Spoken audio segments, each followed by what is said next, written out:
Here's what's coming up in episode 222, Amberrose Hammond. While I was researching spiritualism in Michigan, you obviously find a lot of interesting characters. People would say, they would describe that these forms would come floating out of the floor. Farmer Riley and his wife beforehand, before these seances, would often spend a lot of time talking to people. Oh, who is it that you lost? Oh, really? What did they look like? Oh, do you have anything that, like a memento of theirs? And they'd get all the information that they needed. And I start looking into the thing. I'm like, oh, this is crazy. Like, how did this guy get forgotten?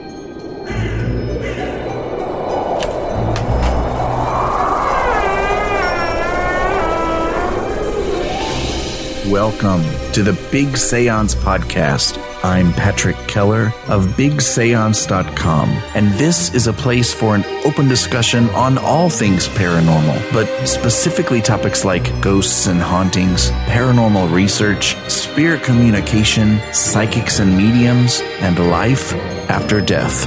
So basically, anything that pops up in my paranormal world. The candles are already lit, so you might as well come on in and join the seance. Hey friends, it's our favorite time of year, and the weather here in Missouri has been absolutely delicious. Hocus Pocus 2 came out and it was beautiful. I'm getting ready to watch Halloween Ends, so don't spoil it for me. And people in general are looking for our nerdy kind of content. So if it's possible, could I please beg you to share this show with a friend who would appreciate it? You could pull up the show on their phone for them, send them a link in a text or an email, send a carrier pigeon or a physical letter with one of those fancy wax seals on it, or more likely, just share it on your social media of choice. I'm convinced that there are tons of people out there who would love what we talk about here, but they simply don't know we exist yet. Well, it's time for them to find us. So if you do share with a friend, send me an email or a message and let me know who you reached out to and how you did it. I'd love to hear from you. Find me at patrick@bigseance.com.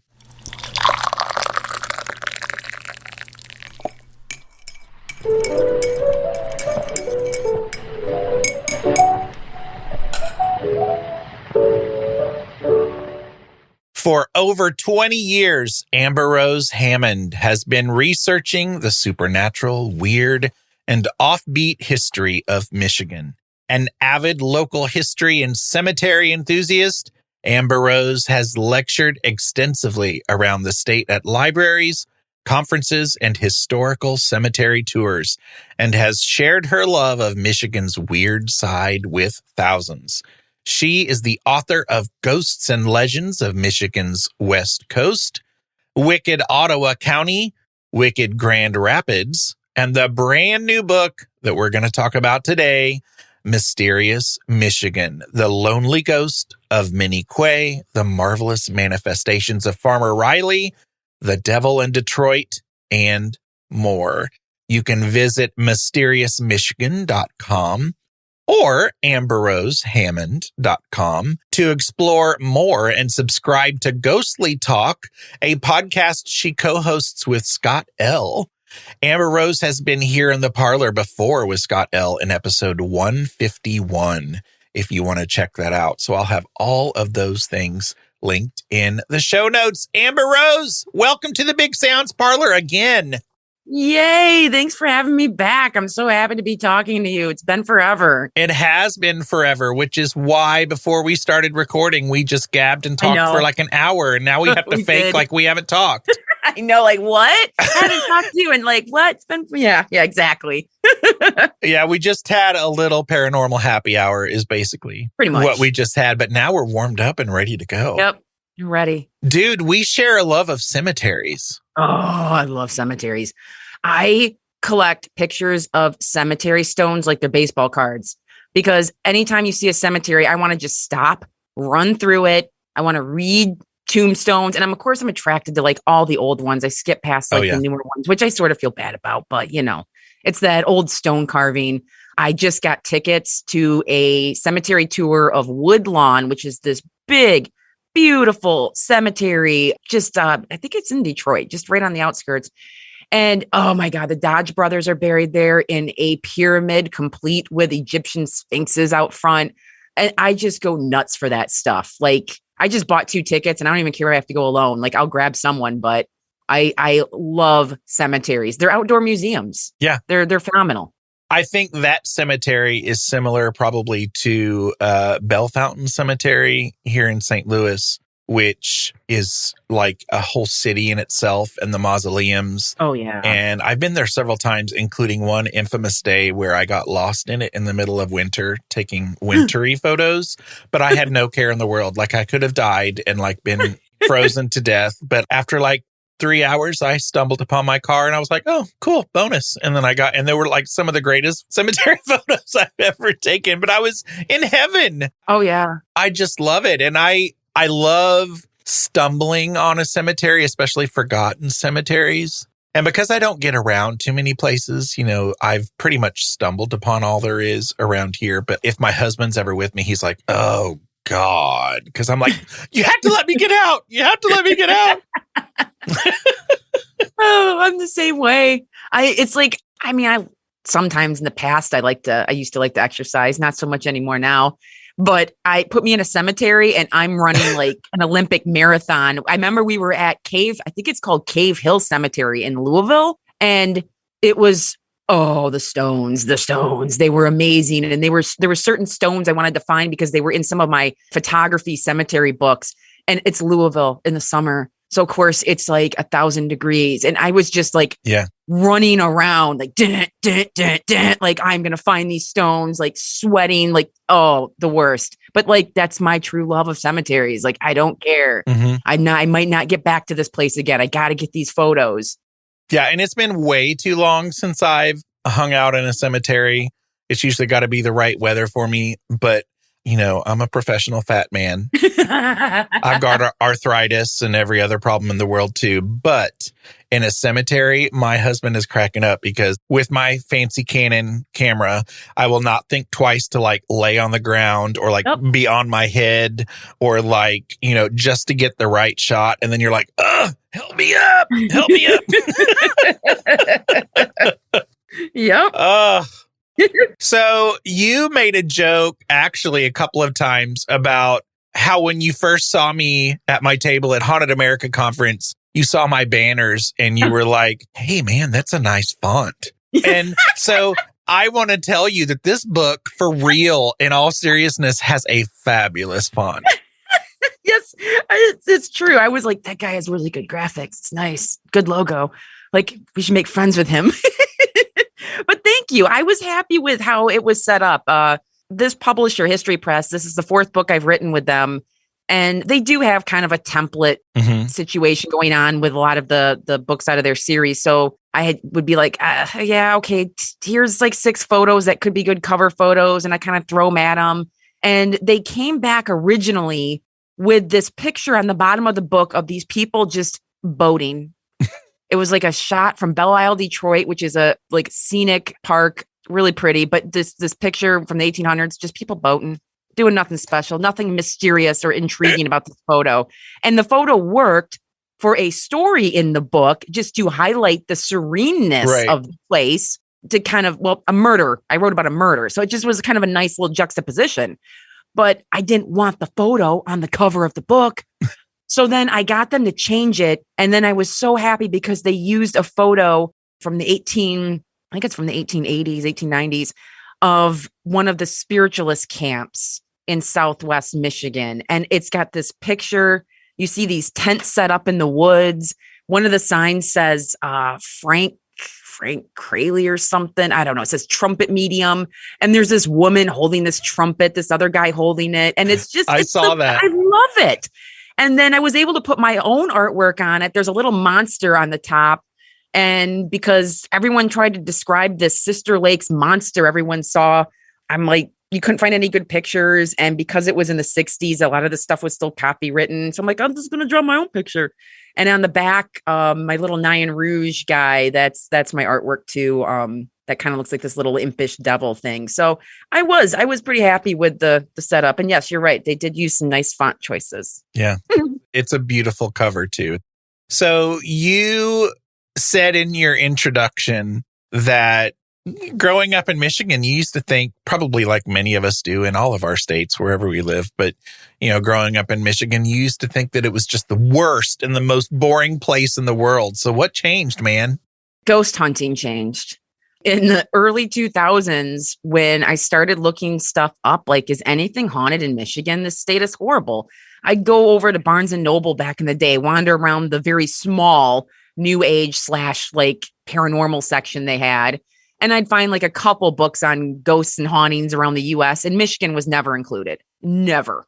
There would be this bell, like, what was the story? There was a Michigan Bell building in Grand Rapids that was always wrong because later on some other researchers found the correct story anyway. So I don't know. There would be nothing interesting. It was all about like what's going on in California, what's going on out west, New England. Right. And then I got on the Oracle that was Google back in the day and started typing in haunted places in Michigan. And I don't know if you remember the Shadowlands website. Oh, yeah. That was like this big index that anybody could submit haunted like stories to and places and legends. And then just everyone's little things that they were doing in the early O's, like little Yahoo groups talking about haunted stuff and cemeteries. And then I found a ghost hunting group locally, ended up joining them. And then just from there, that's when I became interested in a lot of the history, because we all know that with every good ghost story, there's always an interesting history behind why the ghost is there. And during my whole ghost hunting, like paranormal investigation stint, like it was fun, but I quickly became more scared of the living than the dead, because some of the homes we went into, I'm like, oh, I don't think this is a ghost problem. I think this is a mental health problem. And we are not equipped to deal with this. So this is not something I should be working with. And I fell in love with the reason why things became haunted anyway, which was the history.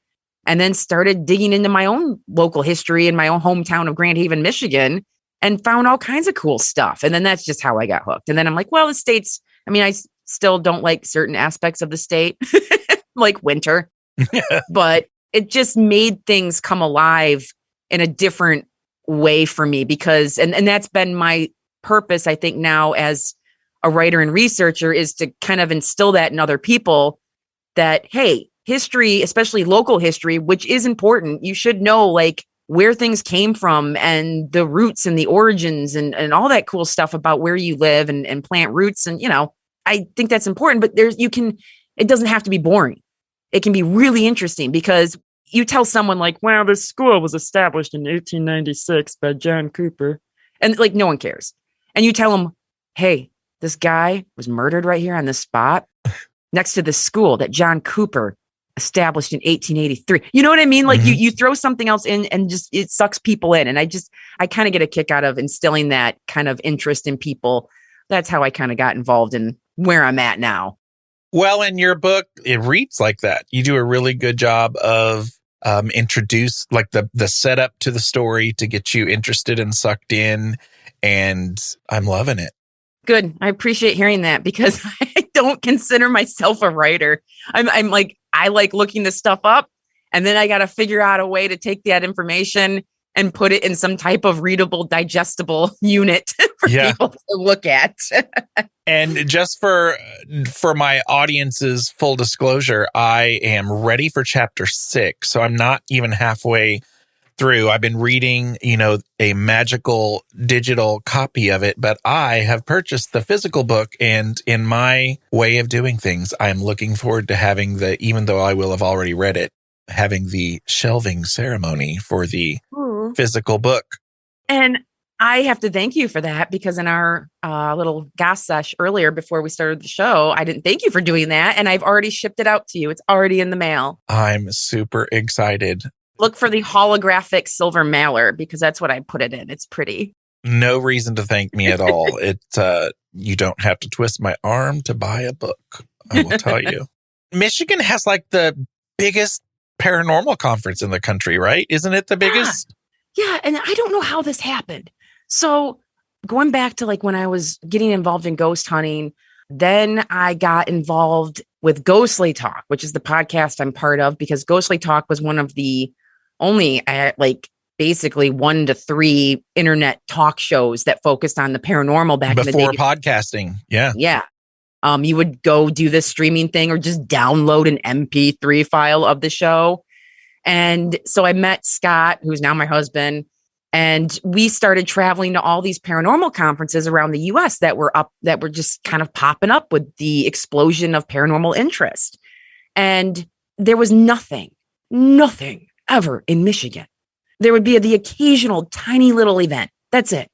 And then as soon as like Scott decided to pull the plug on Ghostly Talk back in 2009, we brought the show back in 2016, but we just were sick of traveling and going everywhere. Then all of a sudden this conference starts up in Sault Ste. Marie, and we're like, and at a casino. And I love casinos. I love them. You put me in front of a machine, a drink in one hand, like I turn into like that lady. I'm like, all of a sudden I got a voice like this, like I'm slapping the buttons. So we went up there, I think the second year they did it. And it's been successful every year. And I think they're on their like 10th or 11th or 12th year, something like that. I think it's now been taken over by part of the Sault Ste. Marie Tourist Bureau. And it is one of the biggest conferences in the US, which is bonkers to me because it is so far away from everybody. Yeah. It is at the very top of Michigan's Upper Peninsula. Like damn near you can look over the water and see Canada. So it's like that people want to travel all that way. I mean, even in Michigan, it's about a 6-hour drive for me where I'm at in my own state, 6 hours. So yeah, somehow the biggest conference in the US now is in Michigan's UP. Yeah. Hey, own it. Yeah. You know that all of us here at the Big Seance podcast are lovers of spiritualism and those types of topics. And, basically this section of the book that I have read so far is all about that. So I picked the right section before this interview. Tell us more. I think you've already mentioned it. I think it was this one, but tell us more about Vicksburg Spiritualist Camp at Fraser's Grove. Vicksburg was the biggest spiritualist camp in Michigan. Vicksburg is a little tiny community just outside of Kalamazoo in Southwest Michigan.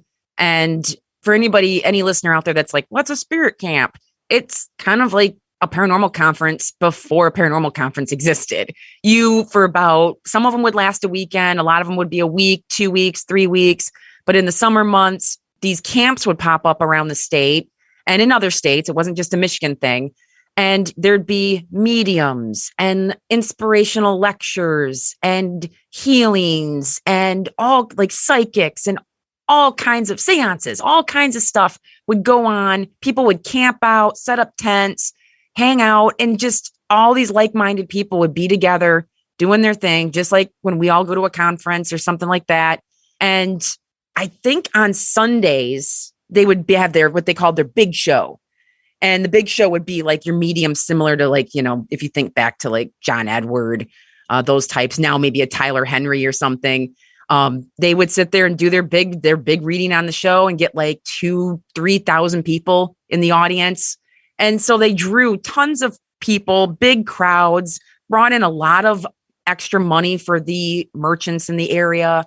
And Fraser's Grove was the biggest. It lasted the longest from like the 18, I think I'm horrible always remembering even numbers I wrote myself, but like it was like 1880s to the 1940s. And it doesn't exist anymore. There's not really any more spiritual camps left in Michigan. There's some permanent ones in the US still, like Camp Chesterfield, Cassadaga, Lilydale. Do you know what's on the spot? No, I don't. I think it's just... It'd be really sad if there's like a strip mall or something. No, I'm pretty sure it's still it's like woods, like a park. That's cool. I think it's still a natural area. You also bring up stories of the Ouija board in the book, which is always a popular topic here. And you say that in 1920 at the University of Michigan, and this makes me giggle, but teachers reported that students nerves were shattered and had to see nerve specialists due to their devotion of the board. And as a teacher of modern day children, it sounds so much like our country's concern for children with their phones and social media. Oh, sure. That's a good comparison.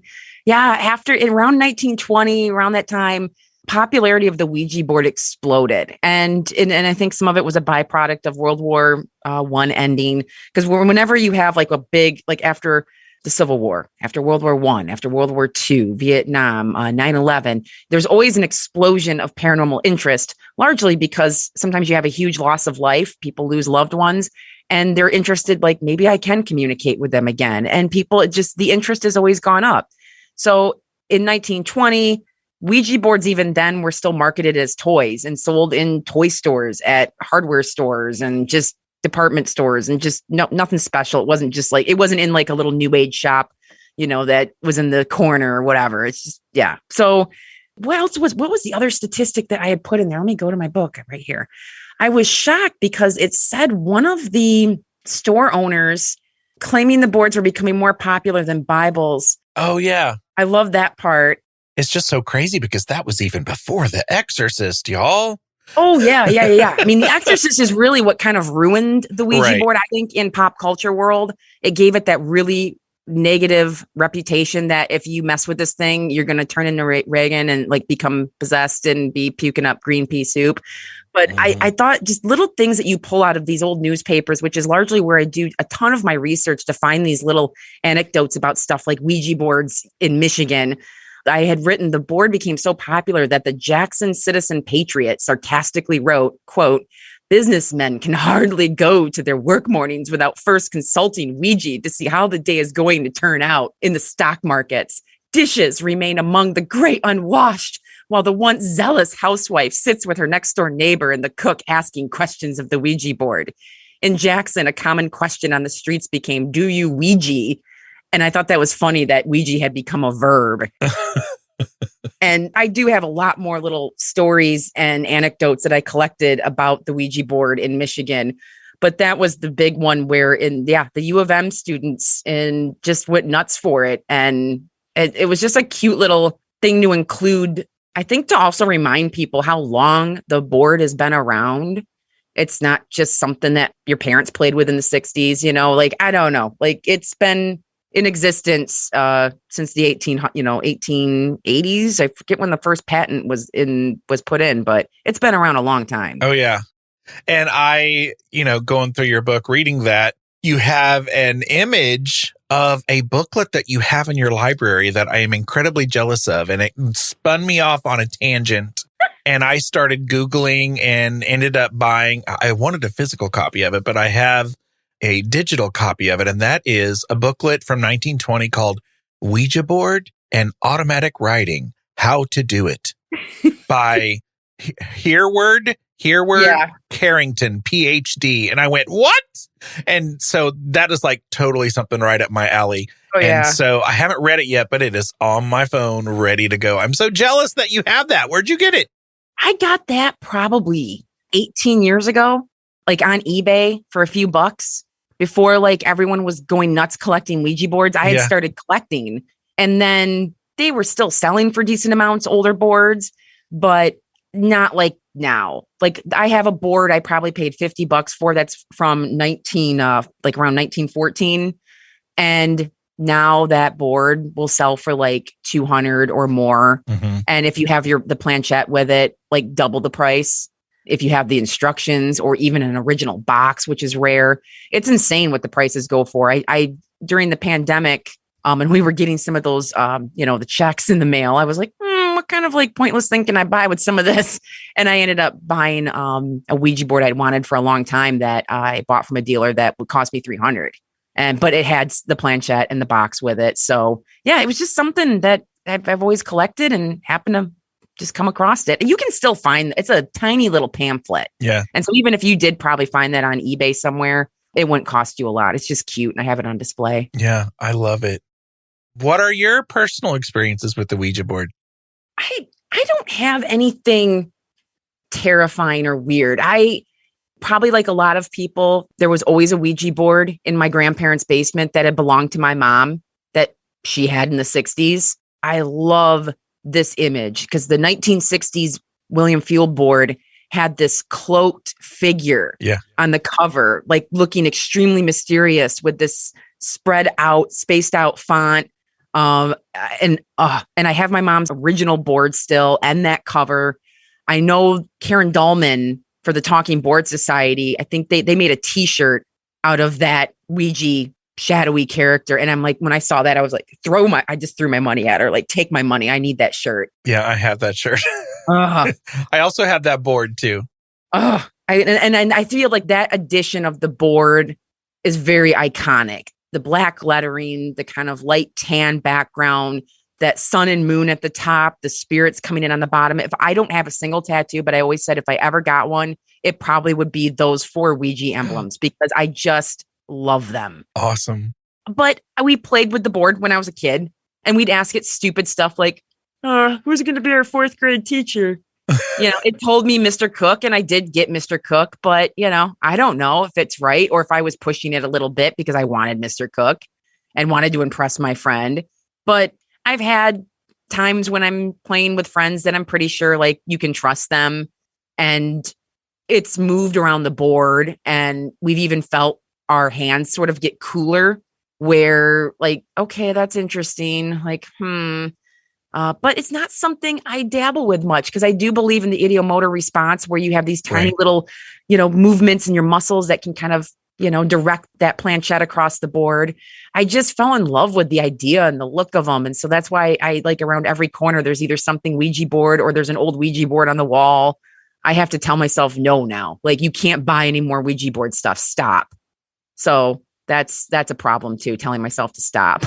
I've kind of had to do that too. And, I have had very few experiences with the Ouija board. My listeners know, but I also most of the time I've used the Ouija board, it's been by myself because I've kind of like that. Well, the only person I can trust is myself. Yeah. Because you will never really know if you're working with somebody else. But at the same time, like, even though I haven't had any experiences, like my trackpad here at my computer is a Ouija board. I make the joke that sometimes I use the Ouija boards as coasters because they're cool, but, don't ever get any activity from them. It's such a weird thing to be iconic that you love that you don't use. Yeah, I know. And it's interesting how it's just picked up again, like over the past 5 years. Yeah. Suddenly you go into Spirit Halloween and there's Ouija board blankets, Ouija board shot glasses, Ouija board coasters. And you're like, what?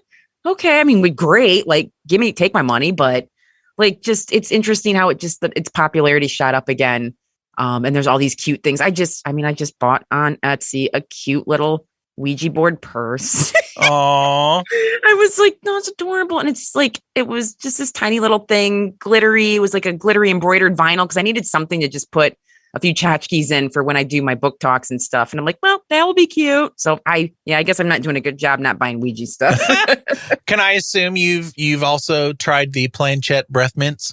Yes. Yep. I have a couple tins of those. Of course, I can't throw away the tins. Nope. I have the world's tiniest Ouija keychain. I have one open, one not open. It's a problem. It's a disease. This is such an interesting story, and I'm sure the interesting stories continue, and I'll find out when I finish reading it. But who was James Farmer Riley? Oh, James Farmer Riley. While I was researching spiritualism in Michigan, you obviously find a lot of interesting characters. Some people, from a modern standpoint, when you're reading their situation, their story, what they were doing, what their seances were like, if they were a public medium, like that person was an outright fraud.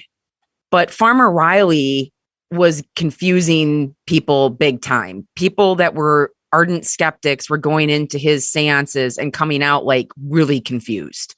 They didn't know what they had just seen. Some of them were like, well, I didn't believe in life after death, but after that, I think I do now.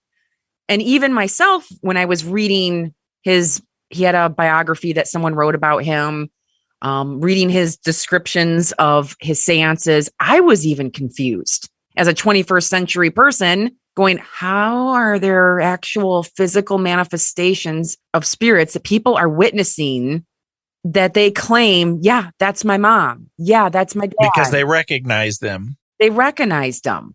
And I thought, this is weird. And then I'd hear little things. I remember reading he couldn't ever perform or do his mediumship during a thunderstorm. And I thought, well, yeah, I mean, come on, that sometimes thunderstorms, electricity that affects people's ability. And if we often people are always talking about electricity when they, when you're doing paranormal investigation, you're checking EMF fields with gauges and all that. I'm like, sure, why not? So I started researching this guy. And, also with this book, why the first section is on spiritualism. Years ago, when my publisher, one of my editors wrote me and was like, hey, you got any ideas for writing? And I'm like, oh, I love spiritualism. Like, let me write a book on spiritualism in Michigan and like all the interesting things and the people and the characters. And they're like, no, all of our books on spiritualism have been abject flops.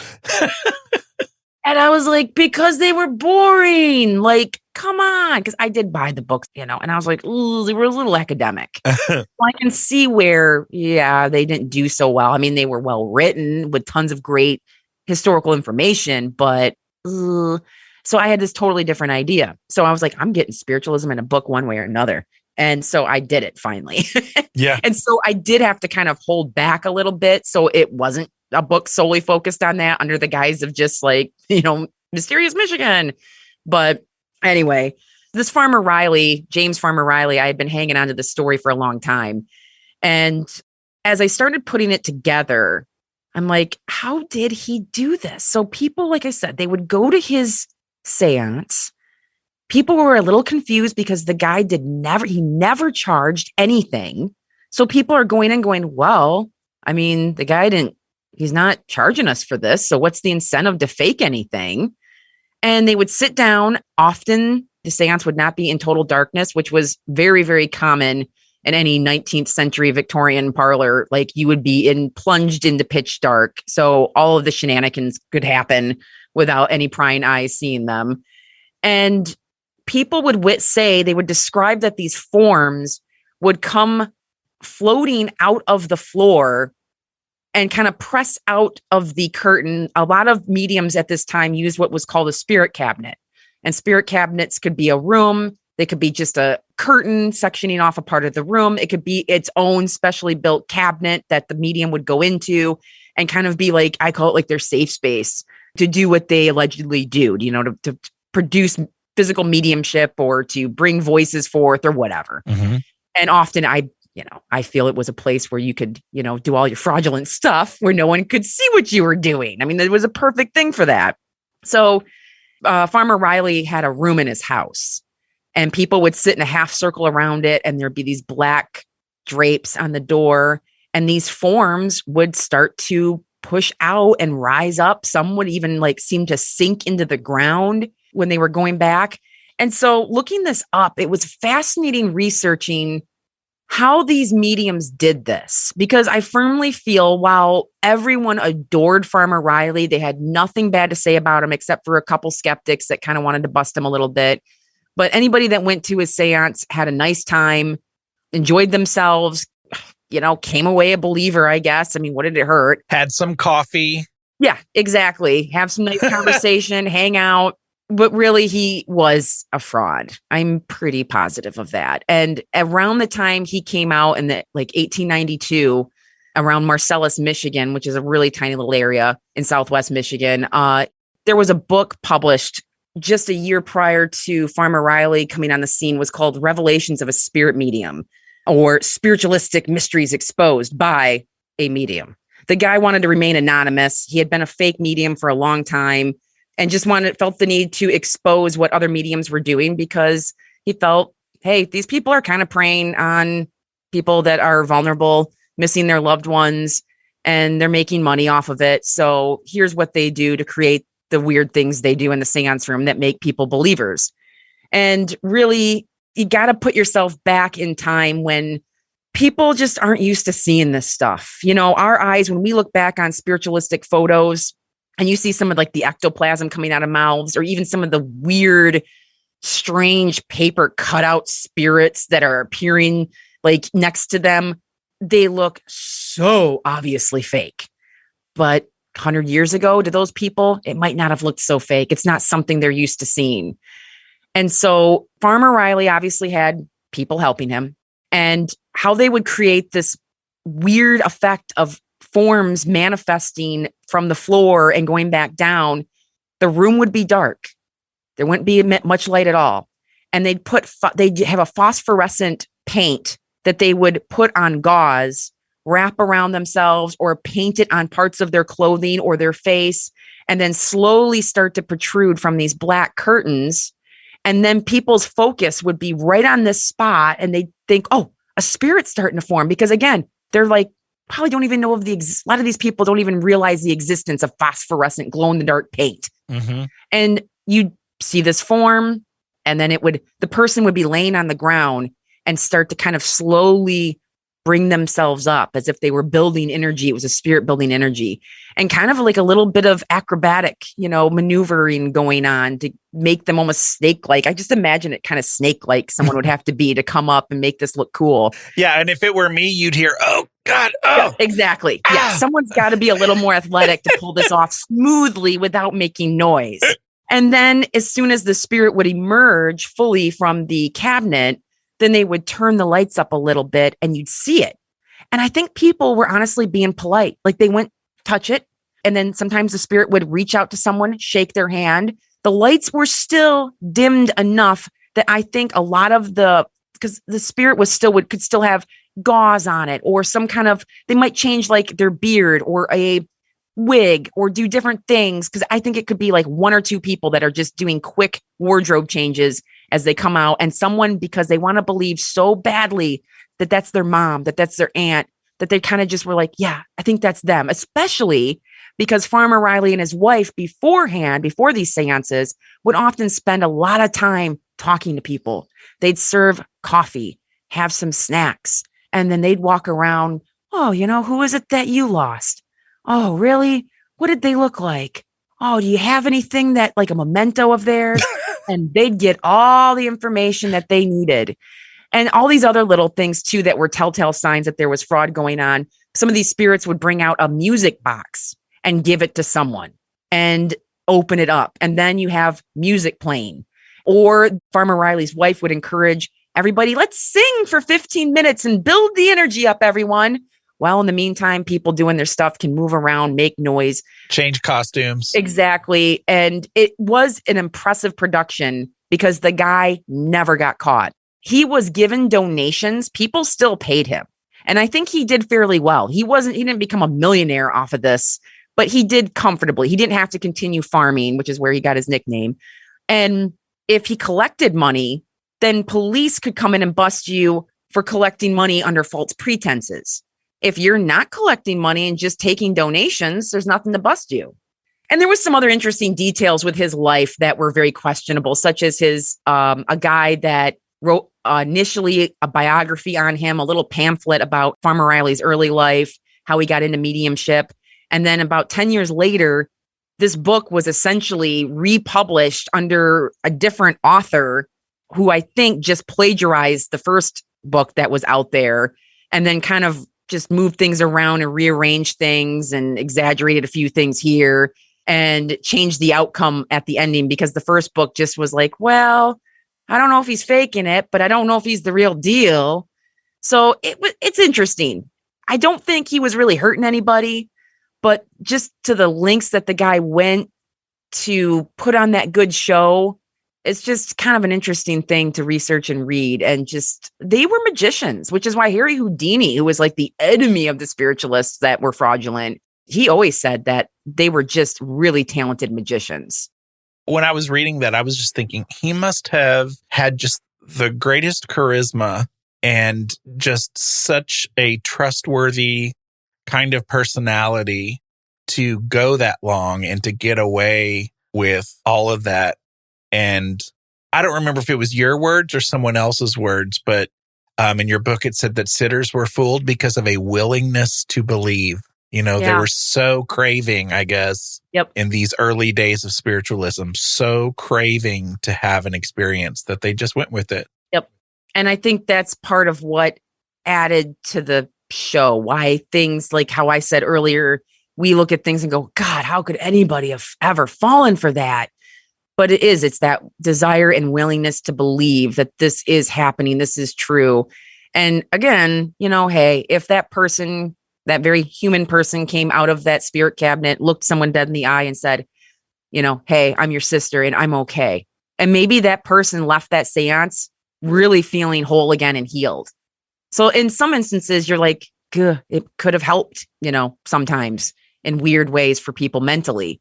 But, I still think, he was just a really talented magician and never got busted from age. He started in his late 40s and died at 75 and never got in trouble. Never got officially exposed. I think we still sometimes use that excuse for mediumship now.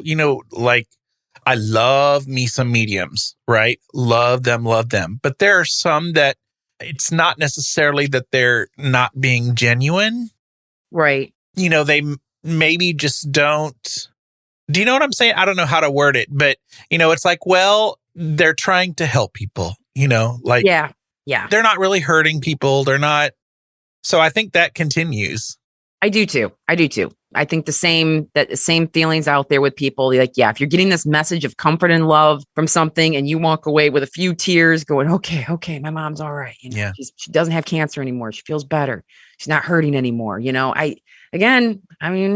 That person feels better now. Like, did it really hurt anything? Because their beliefs are going to be their beliefs no matter what. Yeah. Most people are going to, if they believe in life after death, that the soul continues on, there's a heaven, there's an afterlife. That's what they're going to believe. I don't know too many. I know a few people that have kind of completely flipped their beliefs and stuff, but it's not as often. So, what does it hurt? I saw the picture of James Riley and his wife, I guess, in front of their house. Yeah. And I loved that picture. And I don't know that I've ever wanted to go back in time so badly. And like, I wanted to go and be a part of it and get some coffee, fraudulent or not. Oh, I know. I would love to go and just experience it. I know. I don't know if I have read such a great description of what really could have been going on in these seances and some of the descriptive ways that they could have gotten away with it and some of the things they did than in your book. It was really written really well. I would have loved to go back in time and just sit there. Yeah, I would too. I would love to sit in that room and experience what these people were seeing that, like I said, skeptics came away like believing or wondering what was going on. I also think this would be very marketable if people could reenact this type of stuff now. Oh. I've always considered thinking like, God, how could I set up a show like this? Like, this would be really cool. Like, to create these physical manifestations that are glowing. Because now with 21st century technology, you could probably do something really awesome. Like, oh yeah, if you could put this in the hands of someone at Disney, like, how cool. Oh my God. Just imagine how cool it would be. Like, so I've always kind of wanted to recreate these old timey Victorian seances that were the physical manifestation type things, not necessarily just sitting around a table holding hands and, hearing a trumpet or a tambourine sound, like something a little more intense and interesting to kind of get the feeling that these people felt. Yeah. At the risk of not getting deep enough into your book, just because, like I said, I'm ready for chapter 6. There was the story of, is it Eber? I think I say Eber. Okay, so there's the story of Eber B. Ward and his dysfunctional rich family drama. Oh.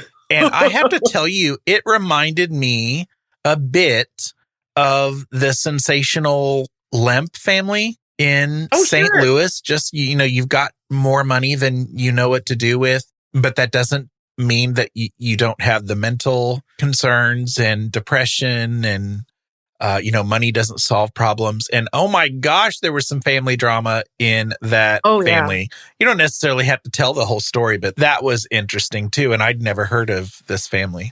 No one has really. And this is something I've been researching since around 2012. And I was sitting there one night going, I wonder if the Fox sisters ever came to Michigan, like when they were touring around doing their thing. So I just started looking and looking and looking and looking. And finally, I found that Maggie Fox was part of a trial in Detroit. And it was for this Eber B. Ward guy. And a lot of other mediums, too, by the way. I've never heard of so many mediums being on a trial. Oh, yeah. And so I'm like, okay, what is this then? Who is Eber Ward? Never heard of him. And I start looking into the thing. I'm like, oh, this is crazy. Like, how did this guy get forgotten? He was Michigan's first millionaire. He was the richest guy in the Midwest. He was something of an industrial, brilliant tycoon who just got his hands into everything that ushered in the Industrial Revolution, from steel to mining to shipping to timber, railroads. He got into everything. And he sought his business advice from mediums. He'd go to seances and ask, what mining thing should I get into next? And in fact, one of the spirits he often talked to was, which I think it's sort of culturally insensitive, but it was a German geologist nicknamed Cabbage John. And this guy was, the ghost of a geologist that would give him mining advice. And often the advice would be good. So this guy was so successful that when he died, his worth in 1875 was $120 million, which is an insane amount of money. So maybe there was something to this. We all need to go to mediums and start getting more business advice or something like that. But the other thing he was doing was he was getting advice from the spirits about his will. When you have as much money as this guy does, he was constantly torn with how to divide his fortune. He had divorced his first wife and then 60 days later married a woman half his age and then had 2 kids with her. So now his family's divided. He's got these older kids. He's got the younger kids. And when he dropped dead on the streets of Detroit in 1875 from his second stroke, and he was only 60, somewhere in the 60s, boom, his kids went straight to their lawyer, because they wanted to fight the will, which gave the majority of his money to his second wife, Catherine, specifically his lumber lands in Ludington, Michigan, which were worth millions because they were untapped, just fresh lumber waiting to be cut down. And they wanted to fight the will and contest it on the fact that he was delusional and of unsound mind because he had been going to these mediums and getting advice and building a will that way. So this whole thing was a new one for the Detroit courts, because they're like, hey, wait a minute. What if someone prays to Jesus and says, hi, help me, God, give me guidance on how to divide my millions. And then they hear something in their prayers and they're like, okay, yeah, this person gets so-and-so. Blah, blah. Eber's doing the same thing, because by this point, spiritualism has been established as a recognized religion, even though I don't say Eber wasn't necessarily, he was an investigator of spiritualism, as he put it. I don't think he declared himself a spiritualist, but he was definitely obsessed with those mediums. So anyway, the trial went on. It was just total Kardashians, because everyone was going to the trial, hanging out, stopping in during their lunch break. People were making bets on the outcome, and everyone wanted to hear all the hot gossip, because this was Detroit's richest family with very eccentric children. Eber himself was eccentric, and all of these juicy details are just coming out during the trial. And namely, at the beginning, everyone was really excited at these celebrity mediums of their day coming into Detroit to talk about their experience with Ward and what they did during a seance with him. So you have Henry Slade, who is also a known charlatan. The dude was exposed over and over and over again. And in fact, was exposed a year later from the moment he went on and was on the stand for the Eber Ward trial. A year later in London, he got busted and was going to get sent to jail, but then got off on a technicality. So that guy had invented slate writing, which was his big trick. And it's a fraud. It's sleight of hand. And that guy did his stuff until the day he died. And he has a lot of ties with Michigan. He lived in Albion, Michigan, which was a huge city that had a lot of spiritualists established in it. And he's also buried in Albion. And he passed away in Michigan. So then you had Maggie Fox of the Fox sisters testify that Eber, when he was in New York, would go to her parlor and get readings. And she called herself at the time a writing medium. And she would start writing down whatever it is that she felt she was receiving. And I guess even sometimes writing backwards, where you'd have to read the letter in a mirror, which I'm like, how did you people do that? Like, how much practice did that take? So anyway, she brought in copies of these wills because she would keep, I guess, everything in a trunk. And she found what she could. And yeah, I mean, they're full, well-written wills. And the interesting thing was, I think humans were manipulating all of these shady mediums he was working with. His sons, his second wife, they knew the mediums he went to, and they were slipping them a little cash to say, hey, my dad's going to come visit you soon in a couple weeks. This is what we want you to tell him. Tell him to give the land to me. Tell him to give the land to my son, and it went back and forth many times. And one of the other mediums that went on the stand also testified that she was offered a very large amount of money to suggest to Eber to purchase a certain mining outfit out west. Therefore, people knew that they could do this. Hey, so God knows how much these mediums were paid, any of these mediums that Eber went and talked to, because this is one of the richest guys in the U.S. and people know an easy way to manipulate him and get him to make the next business decision through his mediums. So his family then continued it's just crazy. Just a dumpster fire. And somebody even went under and channeled someone. Oh, yeah. Right? Is this the same case?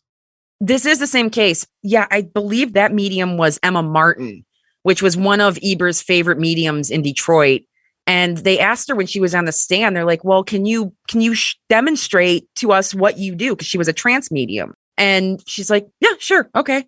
And everyone in the courtroom just got silent, kind of moved a little closer, listened, like waiting for this transformation to happen, the spirit to come through this medium.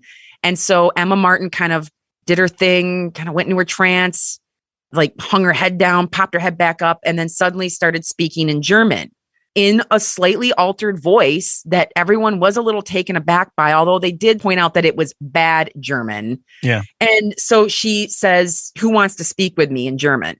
And then people that no one understood what she was saying. So finally, I think it was a stenographer in the crowd or in the room was started speaking to German back to her. And the lawyers were so taken aback by the sudden change in her demeanor that the judge had to urge one of the lawyers on to go, hey, that's your client.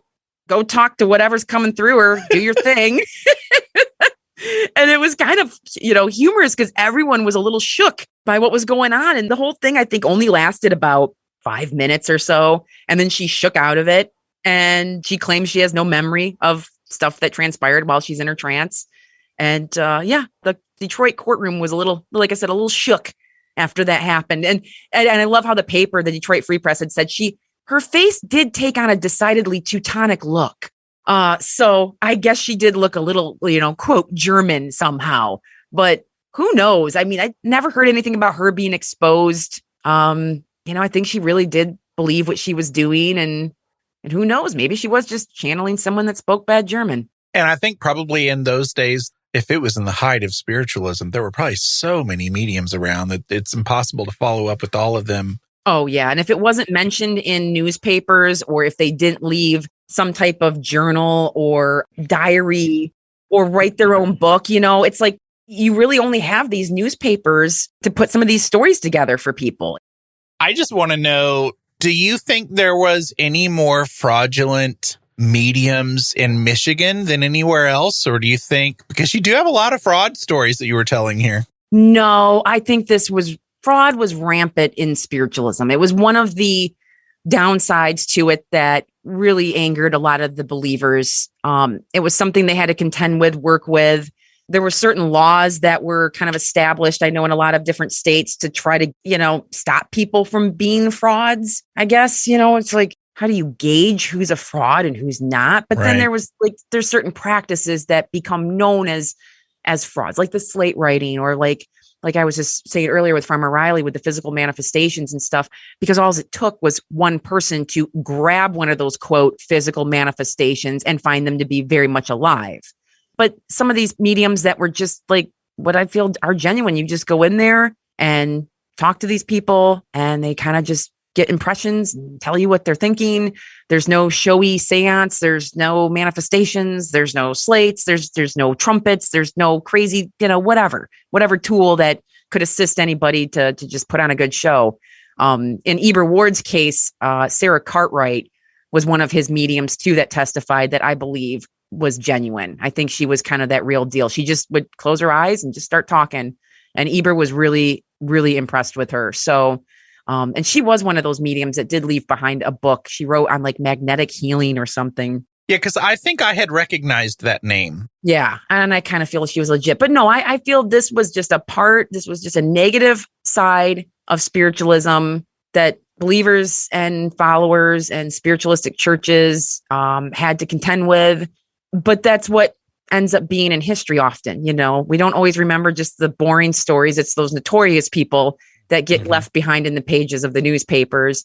And I just found a lot of their stories fascinating. The great lengths some of these mediums would go to do a con, hide a body, dupe people out of money. It was fascinating. And I felt kind of bad, like, oh God, like I'm not writing like a ton of positive stuff about spiritualism. Like I don't want people to think that's all spiritualism was just a bunch of fraudulent people. Because it did offer a lot of good things for people, especially women. Women were able to have a voice within spiritualism. Absolutely. They could have a platform to speak on. They could make more money by being a medium. There was just a lot of good things for women. And plus it attracted a lot of progressive people, liberals at the time. A lot of people that were interested in spiritualism were abolitionists, suffragists, pacifists, all that stuff. So I felt like it attracted like a cool sort of people for good reasons. But then obviously, the dipshits came along with it. Yeah, I think there's probably a direct correlation between spiritualism and women getting the right to vote, women in politics. Yep. But also like, and I know people know this, but there are fraudulent peeps in every community. Yep. In every field. And so we just have to remember that. Yep. So it is Halloween season. I want to talk to you about some Halloween nerdy, juicy Halloween stuff. However, I want to give you the opportunity to mention anything else you want to mention about your book. Because, dude, I'm still not even halfway through. My book is a collection of stories. So the first part is speaking with the dead. And then I go into a few of kind of some ghostly urban legends and lore in the state. And then I ended with kind of like I don't know how to describe that. I just kind of called it strange and unusual because it was these miscellaneous stories that I had been hanging on to where people were driven mad by witchcraft. People that brought these witchcraft superstitions with them from the old country. One of the stories in that last part, I named Frank Lesnar Witch Killer. And that is the one I would encourage people to read because it's not only shocking, but I think I maybe found an escaped prisoner 100 years later. So that's the story I would highly recommend picking up the book for. Not that I like all the stories. It's like, like when you write stories like this, they're all like your children. It's hard to pick your favorite one sometimes, but there are ones that stand out more in my mind that I enjoyed really researching. And I got a monster story. I will say the very last story in the book is about Marion Spore Bush. Marion Spore Bush holds a very special part in my heart. She is someone I started researching about the time when I was researching Eber Ward. And I started looking up mediumistic art and people that channel spirit messages that tell them to paint. And I found Marion Spore Bush, who was born in Bay City, Michigan, ended up a New York City philanthropist, kind of a psychic phenomenon, as the New York papers dubbed her. But she was essentially told to paint through the use of a Ouija board. And it brought her to a very interesting place in her life. And I acquired 4 of her paintings somehow, which I don't know how to this day, because I just felt like it was sort of serendipitous or something that I got some of her work. Because recently I tried to bid on some of her stuff and she has become more known over the past, 6-7 years. And a bunch of her stuff that her family had, they put some of her artwork too out there. I think it was just in storage somewhere. And one of the paintings I wanted, I thought I'm willing to throw maybe a few thousand at this, and it sold for $35,000. So that painting's not going to be in my future, but that painting is a picture that I have in the book. But yeah, so I'm just lucky I own what I do own that I happen to acquire from eBay from, I think, probably a family member in Bay City many, many years ago. So that's a story that I would highly tell people to read and look into her mediumistic art and the stuff she did. It's a story that I think her story needs to be told. It's interesting. That's awesome. I can't wait to get there. And do you like how earlier I just claimed and assumed you were a Halloween lover like me, and I hadn't even asked you? What's your story with Halloween? Do you love Halloween? I adore Halloween. It's another thing I've over the years had to tell myself, you can't buy any more Halloween stuff. You can't. You got to stop. And so I've even, for a while there, I wouldn't even go into the stores at this time because I'm just like, no. And then all of a sudden, Michael's, even though some of it looks cheap, they started making amazingly cool stuff, including like a Ouija board sign I was just trying to get that's sold out of everywhere. Of course, I don't need it anyway. But Halloween as a kid, like I lived for Halloween. And in Michigan, we have the day before Halloween is Devil's Night, which I know a lot of places around the U.S. don't call it anything, or like it's just All Hallows Eve, or like there's just no attachment. I didn't realize that it was something linked to Detroit. Like Mischief Night? That would be the same kind of thing, except for in Detroit, they would literally burn the city down. Oh, neat. Yeah. Instead of just throwing like eggs at a house or teepeeing something, they would set fire to stuff in Detroit, and it became a major, major problem for years. And then I forget what mayor it was, but they were like, we're calling this Angels Night now. And they had like thousands of volunteers walking around the city to stop people from starting fires. Try to turn it around. Yeah. And it did help. It's not really something that is a big deal anymore. I mean, I'm sure there's like some little person starts a fire or two like every Devil's Night, but that was the night. But that's kind of scary. Like, it is a little spooky. Yeah. And that was a Detroit thing. The rest of the state, that was your night to go teepee a house, steal a pumpkin, do something, to someone you didn't like. And that was the night you ran around and did that. Halloween night was the night you just went trick-or-treating for like, I remember in the 80s, I swear it was like 5 to 9. Like you had a 4-hour block to just power around that neighborhood. Your bag would get so heavy that you'd have to keep changing arms. And then half the time I didn't even have a proper bag. It'd be like a pillowcase. So you didn't even have like a grip. And then of course, deciding your costume, like that drama. I still, how people have anxiety dreams, like people will have dreams about their tooth falling out, or they can't find their classroom. I have anxiety dreams that it is Halloween. They have started to trick or treat, and I don't have my costume on, and I'm losing time. It. I do. I have a few of those like a year. Well, I mean, it was serious back then because you didn't just go and buy your whole costume put together. You had to craft it or put it together or be resourceful. Oh yeah, yeah. I didn't have like super stellar stuff. I look back now, and most of the time I had these grandiose ideas as a kid. Like I wanted to be a rock star. Like I grew up in a metal family. My dad was a big metalhead. My mom was. There was like metal bands always rehearsing at my house. And so growing up, I was really into one of these female fronted metal bands because a lot of women didn't sing metal in those days. And the band was called Warlock. And Doro Pesch is the singer of that band. She's still touring to this day and still as lovely as ever. And I told my dad, like, I want to be Doro. She had this like awesome 80s blonde hair, just super cool, like always torn jeans. And so my dad got me like a sparkly glitter wig, a blue blow up guitar. And it was just so the opposite of this beautiful Doro Pesch who I just know. And so sometimes I still think about that to this day. I'm like, like, oh, that was such an epic like disappointment. I remember having the classic masks that just had the 2 holes in them. You couldn't breathe. The plastic suit that you get in your package at Meijer or wherever you were shopping, whatever big box store you were grabbing your costume from. And then as a junior high rolled around, I wanted to be more goth. So like, I remember going trick-or-treating, like painted my face as the Crow. And like stuff like that. But I still love Halloween. It's just the best. Can I predict that you liked Howard the Duck? Okay, so Howard the Duck was a movie. I remember the first time I saw it as a kid, I was like, I don't like this. Stupid. I don't like it. And I don't know what happened, but it became like a fan favorite with me. And I would watch that movie all the time. And there was a scene, I don't know if it was where that guy who was the principal in Ferris Bueller's, if he was turning into a monster or something, but I remember being traumatized by like some really spooky part in that movie. But yeah, I did watch Howard the Duck all the time.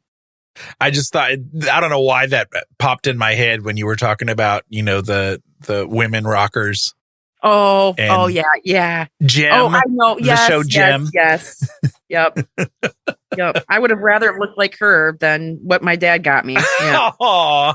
Yeah, it didn't work. Well, I didn't have a ton of those trick-or-treat experiences because I grew up in a small town and there was the whole trick-or-treat thing with the kids that lived in town. But I grew up in the country outside of town. And so for us, it was like trick-or-treating was dress up and then we'll drive you to grandma's house and your aunt's house, that kind of thing. Yep. But I don't think I would have probably enjoyed the whole just walking through the neighborhood. That probably would have made me a little bit nervous. But I've always enjoyed, even as a kid, I liked sitting at the house waiting for trick-or-treaters to get there. I liked that whole thing. So that's why I still, as an adult, I love the whole getting trick-or-treaters. To me, that is more fun than, remembering putting the grease paint on and, just going out and, your plastic bag with trick-or-treat written on it. Or the classic orange pumpkin. And you know what makes me sad, though, is trick-or-treating, at least in the U.S., I feel like it's dying. It kind of is, or it doesn't have the same feel. It's different. They do trunk or treat, and they have it in a church parking lot, and everyone opens up their trunks, and the adults put candy in the trunk. It's ugh. I don't know. Some neighborhoods still do really well. I know if you live in a rich neighborhood or a well-to-do or just one of these subdivisions with the homes really close by that feels safe, they'll still report getting at least 400 kids coming through for candy. But I also think COVID has kind of changed a lot of traditions, and Halloween, I think, is probably going to be one of those too. I don't know how exactly it's going to ultimately be changed, but I think it's probably changed Halloween too. Yeah. Stupid COVID. But I love Halloween. Back in the day, I love when before you relied on the internet so much for maybe watching stuff and streaming, I would get so excited when the networks would start to say, we're going to do world's scariest castles. And then there was that show that had that woman that had that voice like this. Oh, yeah. From Poltergeist. Yeah. Was it just called World's Scariest or something? Something like that. Yeah. And I would just eat that stuff up. And those are still popular. Yeah, they are. But now it's I can watch them anytime I want now. So there was something glorious about pre-internet days when you're this is the only window I have to watch this stuff. So then it became special. Now it's not special anymore. Yeah, we have to work hard to make it special, Amberrose. Yeah, exactly. I know. Isn't the new Hocus Pocus, by the time this show's out, the new Hocus Pocus 2 will be out? Yeah, it should be. I think, isn't it the end of this month? Well, we're recording this in September. Yeah. We should say that. I think it's the end of this month. I think so too. And I hope, I'm fingers crossed, it's fun. I'm so pumped. I'm so pumped. I'm happy that they brought all three of them back. Yeah. So, and then there's certain movies, I do still have traditions. When fall starts to hit, the first time I watch Hocus Pocus for the season is an event. Mm-hmm. There's something about it. And then I'll have other shows and certain things that I just have to watch, these rituals that you have to do that are just part of the season. So I won't watch Hocus Pocus really in July or February. It will be at the start of October. For me, it's also when you make chili for the first time, it's it is fall. Oh, here's the chili. Yep. Pumpkin pie, all that stuff. I don't get into pumpkin lattes. I'm kind of ugh. If I do get a Starbucks one, I'm I only want one pumpkin flavoring because it's just too intense. But I do enjoy pumpkin flavored everything for the most part. I love seeing it everywhere because it's just, it looks like everything is fall. I love seeing all the branded stuff and all the pumpkin spice stuff out in the world. I don't particularly like pumpkin spice as a flavor. So, and I'm not a beer person either, but when I see like pumpkin beer, I'm like, yes, the pumpkin beer's out. Not going to drink it, but I'm excited to see it, you know? Yep. Amberrose, give us your final thoughts and anything you want to tell us, and then where people find you, where people find the book. It's a beautiful book. Everybody needs to check out the book, and I can't wait to finish it when it comes to the doorstep. Well, you can get the book directly from me if you head over to mysteriousmichigan.com/store, and I will give you cool holographic stickers and other stickers and bookmarks that will go with it. Because I really do appreciate, while I don't do this for a living, it's just a hobby, I do appreciate when people like directly pick up a book from me, because then you kind of sidestep that, you know, big box like Amazon and all that stuff. But if you do buy from Amazon, you know, hey, a positive review goes a long way.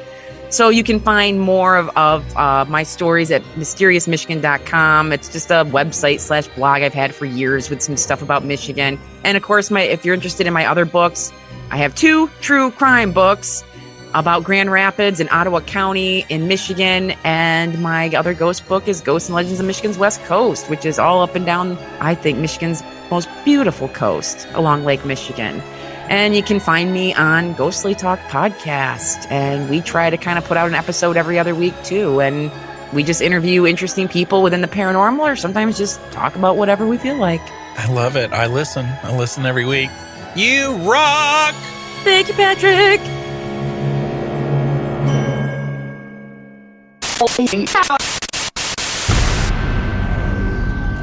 Thank you to the following super paranerds who support the show at patreon.com/big seance. Michael Henson, Daryl, Anne-Marie Sullivan, Natalie N., Kim Robb, Josiel Lorenzo, and Susan Davey. My supporters at the Parlor guest level, who can be found at bigseance.com/parlor guests, are Allie of Hocus Pocus Collector, Miranda from SpookyLittleHalloween.com, Chelsea from Cheers with Chelsea, Linda from ShimmeringMoons.com, Ann Rekovich from OzParatech.com, Janae Michaels from Grey House Tarot and Farm Artifacts, Mitchell Coombs from MitchellCoombs.com, Dina DeCastro of Dina DeCastro Astrology, Amy Park Gedicke of AmyParkG.com, Lonnie Scott from WeirdWebRadio.com, Lena and John of Carbon Lilies, Andrew Watson, Amy Taylor, Danielle Hembury, Alicia Ferguson, Morgan O'Hearn, Sarita Cockerham, Christina Rath Selhe, Mindy Kentop, Hope Battaglia, Cass and Bailey, Melissa Armour, Diane Rax, Bruce Williams, Christopher Kohler, Jim Budd, and David Rubenstein.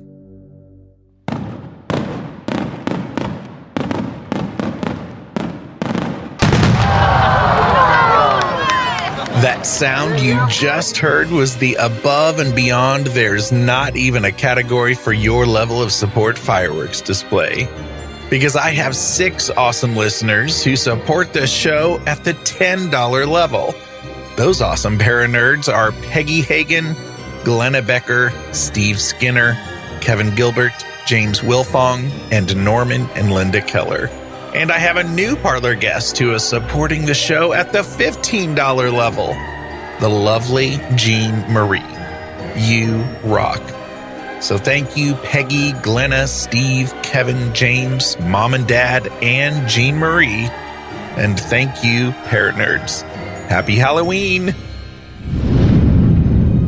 For show notes, including links to anything we may have mentioned in this episode, visit bigseance.com. And you can continue the discussion and hang out with a great community of paranerds by joining us in the Big Seance Parlor on Facebook. Want to hear your voice in a future episode? Go to bigseance.com/feedback to learn how. Thank you so much for listening. Unfortunately, it's time to blow the candles out, but we'll see you and light them again next time.